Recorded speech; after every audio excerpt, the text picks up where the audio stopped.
compliment your show on how fair and level-headed everything you guys talk about. Who is this guy? He's saying what we've been saying forever. Maybe what we need from a conservative standpoint is The Mark Cox Show. I respect that. We don't agree. listen to both sides. Let's get it on. Is The Mark Cox Show.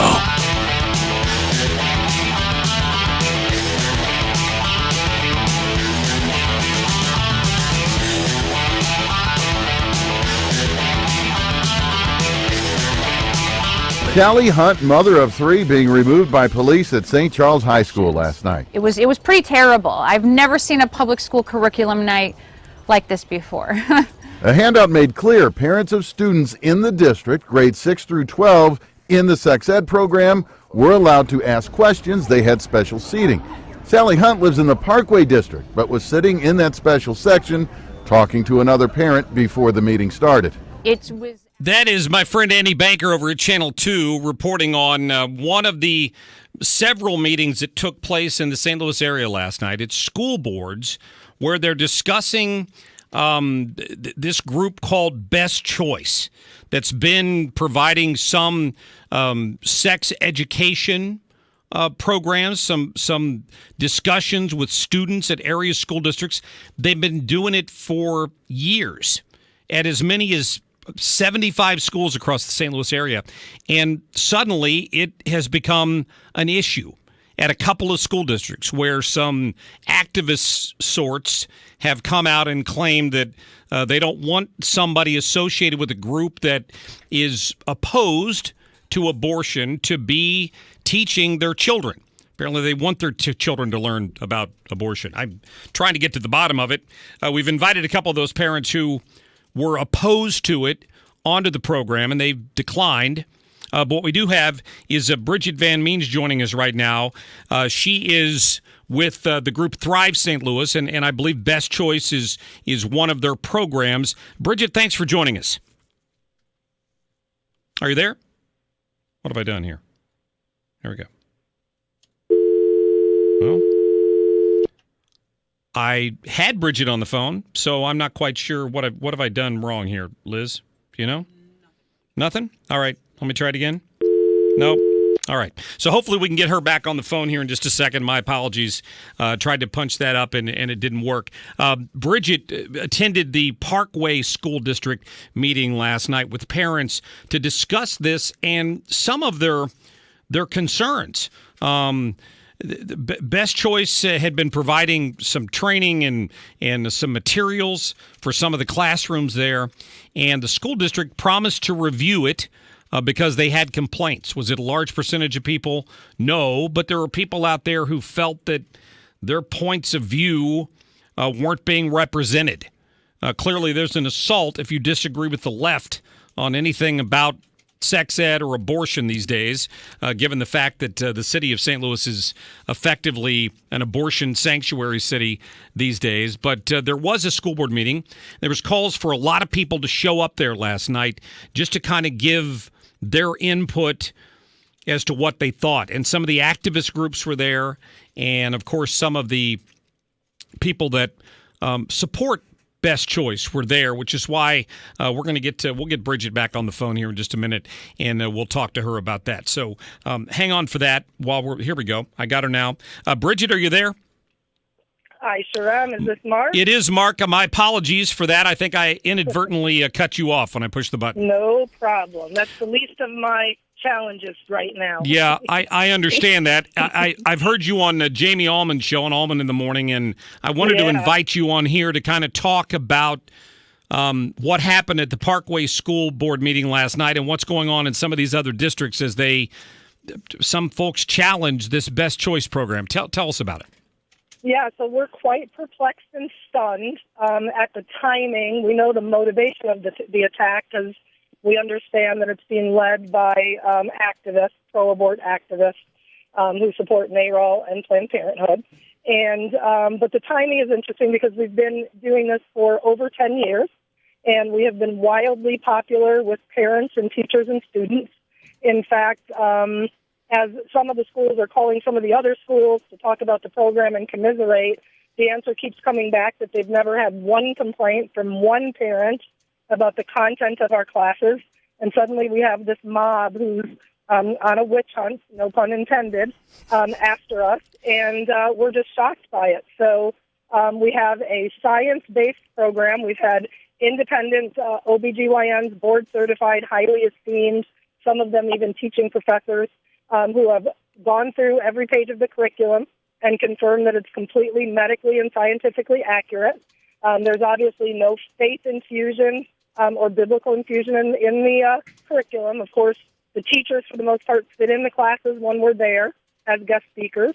And if anything like that were to happen, we'd hear about it very quickly. So we have a great program. We have strong outcomes. We're wildly popular with teachers and parents.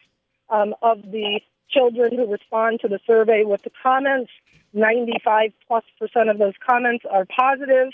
One of the schools just did a survey to help make the decision about whether we were going to stay in the school, and I think the number was 92% of the students said, please keep best choice. We want them to teach the curriculum, not their own teachers. What I'm very shocked by is how skittish these school boards are, how skittish these school administrators are, and they get some angry calls with some fire on it. And suddenly they're willing to cave, and there's no conversation about what's good for the kids. Bridget, let's talk about the curriculum itself. What are they alleging that you're talking about abstinence, and how dare you, or what is it exactly they're upset about? It's been a progression. You can tell that they made kind of a blind shot, and in the beginning they accused us of evangelizing in the classroom. That accusation was easily refuted by the curriculum itself, but also the teachers were coming forward and saying never, never, never has anything like that happened. So once that accusation was proven to be false, they've gone after abstinence in general. If you sit quietly and you listen, basically what's being said is that abstinence cannot be presented in a way that's not religious, because the concept of abstinence is religious. It's shame-based. So we heard a lot last night about we were shaming the kids by encouraging them to delay sex through middle school and even high school. And so this idea that abstinence itself is imposing biblical standards on kids. Well, here's the interesting twist, Mark. I don't know if we talked about it yet, but Missouri state law has already spoken very clearly about what sex ed can be and what it can't be. And what it must be is not only abstinence-based, it has to present abstinence as the preferred choice. So in other words, you can't just lay abstinence with other options and then let the kid choose. They want actually a passionate case to be made, a compelling case to be made for abstinence through middle school and high school. Sure. And so the program is in perfect alignment with Missouri state law. Their problem really needs to be tangling with legislators about the law, but they've tried to do that a couple times, and that's been shot down. So now they're just working to discredit the program. They said that it wasn't medically accurate. That's been refuted. They said that we didn't have real medical people on our staff. Then we proved they were. Then they said they weren't licensed. Then we proved they were licensed. Then they said we weren't board certified. Now we've proven we're board certified. So they just kind of throw the accusations out, and then it's our job to refute them. But the challenge is we have a school district who basically caved under the pressure. I was told that they just felt like the juice wasn't worth the squeeze. The pressure was just too much. And so they have acquiesced in Francis Howell, at least for now. We believe that conversation will reopen, though, as we continue to defend the strength of the program. Sure. What about what happened in Parkway last night? Because I've had stories on here before of parents bringing up concerns about liberal bias from administrators and teachers in that district. So I guess I'm not surprised that this has come to the surface here at some point with these allegations about your program. They seem to be pretty politically sensitive there in Parkway. Did they make any decisions last night? They did not. They simply opened it up to public comments, I believe, is the section. I felt like it was handled fairly. I thought the board maintained the comportment of the group. The one particular individual who tends to act up at the meetings did act up there, and they let her know that if she continued, she'd be asked to leave by the police.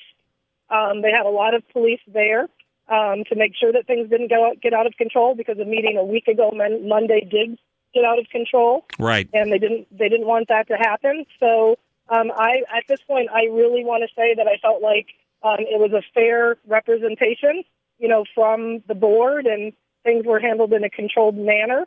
And yes, definitely the Parkway parents, it seems to be quite a liberal culture, but if you based it on the applause, it was about half and half. So when a speaker would get up for Thrive, it felt like it was about half the crowd, maybe sometimes a little bit louder. And then when the more progressive parents, I've heard that they've described themselves, I want to make sure that, that's comfortable for them.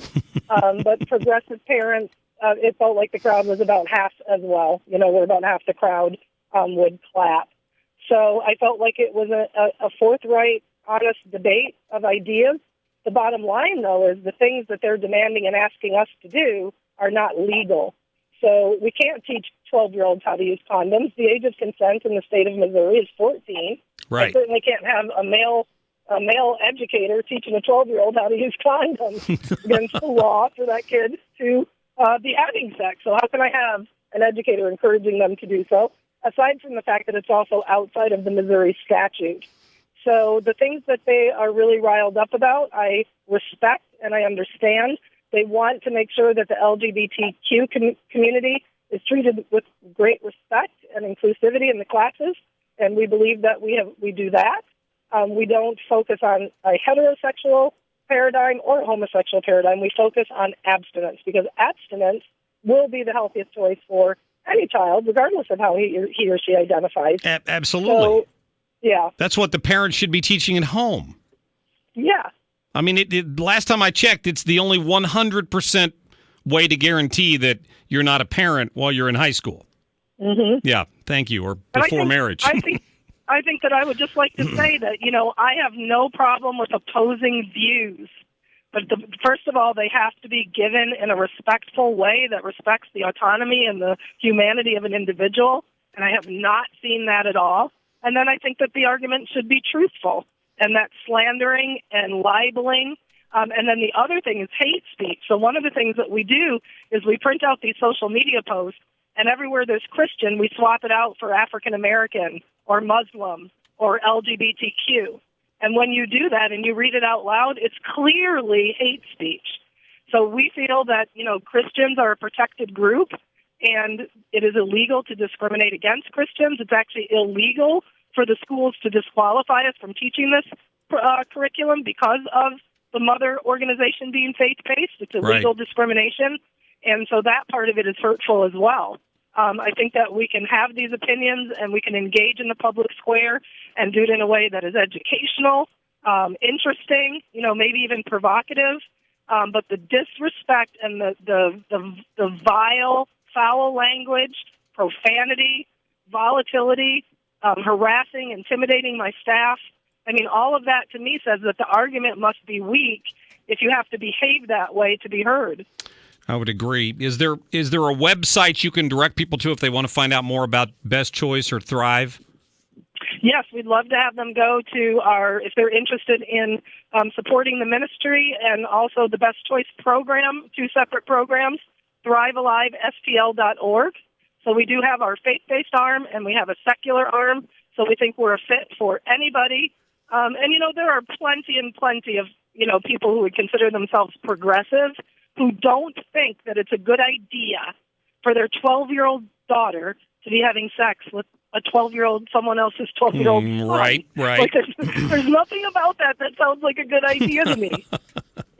I would agree. Well, Bridget Van Means, listen, thank you so much for your time. I wanted to educate my listening audience on this issue, and because I fear it's going to come up again at some of these other school districts, and be glad to have you back on the air anytime to talk about it.